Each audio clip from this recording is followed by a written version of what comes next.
Welcome to the living room. So, what did we do last week before we get to the hard-hitting questions? Our kids participated in their first play, their theater production, Murder at the Pie Auction. And one young Hazel was the murderer. Double murderer. Double murderer. For the last month, it was 1 month. A lot of practice. And late nights. Yeah, and they did great. They did really, really well. It was very entertaining. It was. I keep my expectations low for children's events, and they were exceeded. So, well done. I got to see it twice. And Amanda should have, but she got sick on night 2 and couldn't attend. But so night 2 was just as enjoyable, or even more so for me, because I was no longer nervous for them. I told Amanda on the way to the first one, I said, I may be more nervous than they are for them, but they were great. Yeah, they did good. So that's what we were doing personally. Yeah. On the work front, we did some work. We did. Last week we talked about the new flip that we have, and before we started any work, we needed to kind of get an idea about the foundation, because it was needed. It's around here, as you are well aware, we have some foundation issues, and so this house is no exception. And so we got an engineer to come out and give us a report and tell us what needed to be done, and then sent that report to foundation company and got a quote. So that'll be the first thing that we do, is get the foundation corrected, get it lifted in some areas before we start spending money on floors and walls. And that's true. And that explanation of foundation was just as boring as what I think spending all this money is going to be, because then at the end of the day, you're like, where'd it go? I will say, like Scott said, in our area, Central Mississippi, we got the foundation troubles. And so what happens a lot of times with investment properties is people come in and they don't all the time do the necessary work that is required to make a house feel less unstable. And not less unstable, less slopey. Slopey. Yeah, and I understand. We get it. We understand. The ultimate goal for an investor is to make money, and putting money into a foundation is boring. It's not immediately apparent to a buyer. But it is. What is apparent is when you walk into a house and you immediately feel a little bit off kilter, and that's very off-putting. Yeah, actually, off-putting is exactly the word I was going to say. What I don't like is, as a potential buyer, when I walk in and I see that things are new, there's new paint, new cabinets, new lights, and it's like we're walking downhill.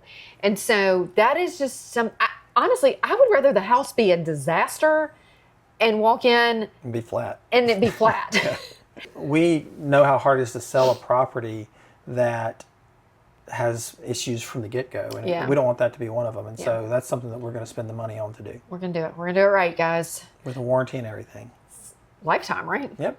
So did that. Got a house under contract.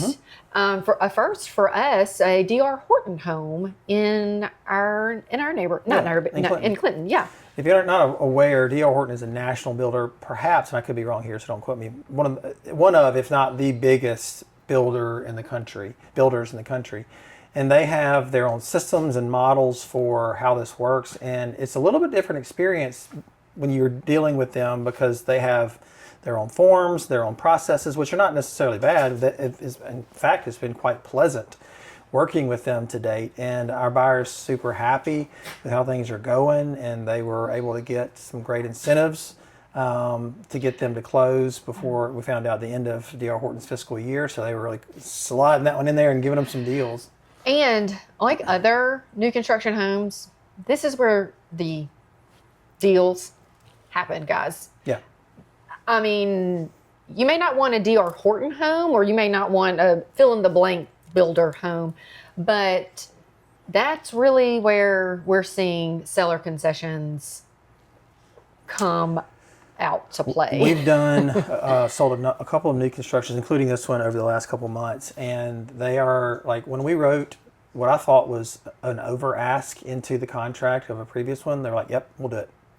Just something to think about. Yeah. I mean, these these clients are getting a fantastic price on a new home and incentives for it's really so just something to think about. Yeah.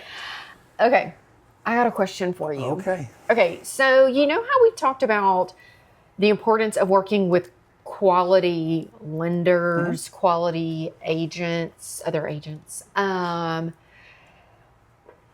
do you feel? What would you say? What should people look out for when looking for someone to do work at their home? Like contractors? Like contractors. So you're, honestly, it's going to be pretty easy to tell for the most part in your initial communications with that person. If you call a contractor and don't get turned off if they don't answer the phone when you call. They're busy people and that's great. But what should turn you off is if they don't return your call at all, or they take an extraordinarily long time, or you call them, they say, yeah, it's great, I'm going to come show up at this time, and then they don't, and don't tell you they're not coming.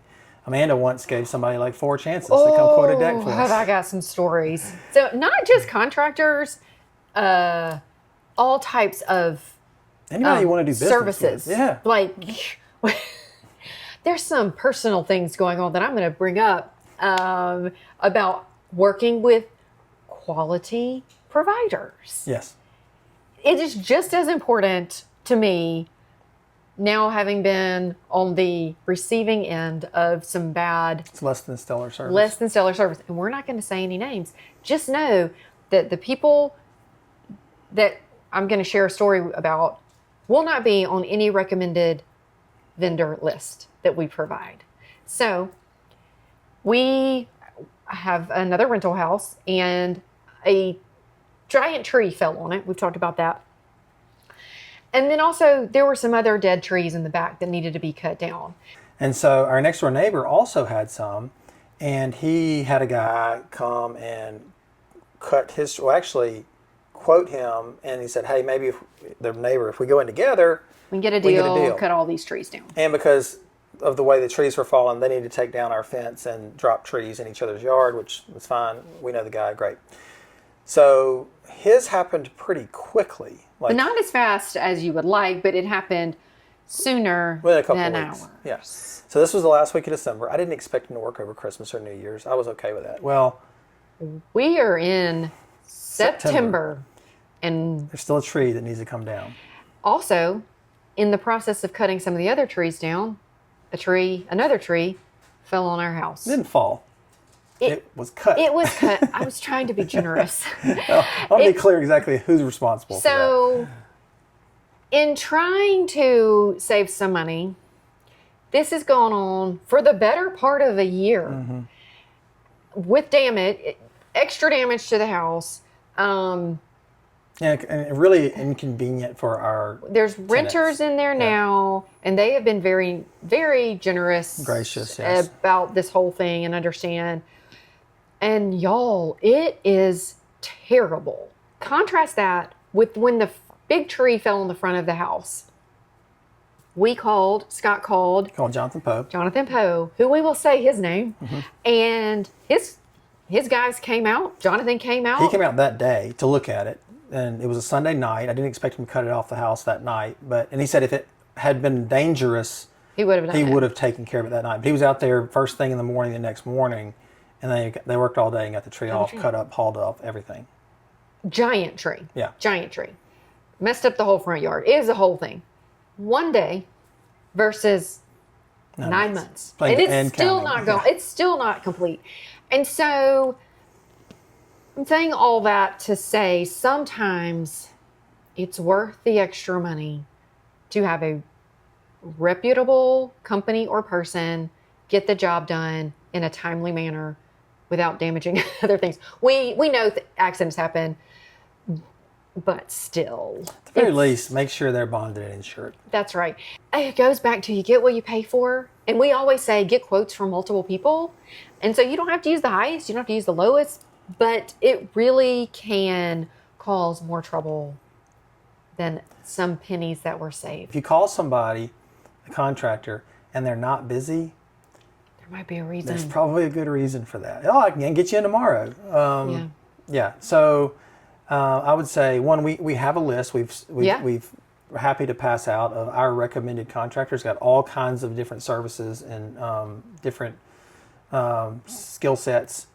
Yeah. And if you know somebody that you have worked with, and like if you yourself are one of these people, let us know, because we love to have quality companies and people on this list that we give out, because like we want to use them personally, Right. and we want to feel confident when we pass your name along, pass somebody's name along, that you're going to show up and you're going to do the work. And so it's really important. And I know things are expensive, and this type of work, people always want it to cost less. Always. We've talked about that before.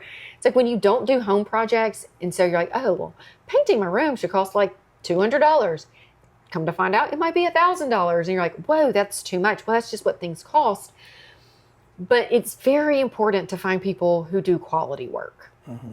If you ever thought, man, it sure is expensive to paint cabinets, go try painting a cabinet. It's terrible. Yeah, it's just really important to us that we provide quality people. Mm-hmm. And we have them. We have them. We've just chosen not to take that advice ourselves, and it doesn't go well. So learn from our mistakes. Anticipating a special episode next week with a guest. Ooh, a guest? Yes, we're going to take the living room on the road. Mm-hmm. Exactly. Stay tuned. Bye. Bye.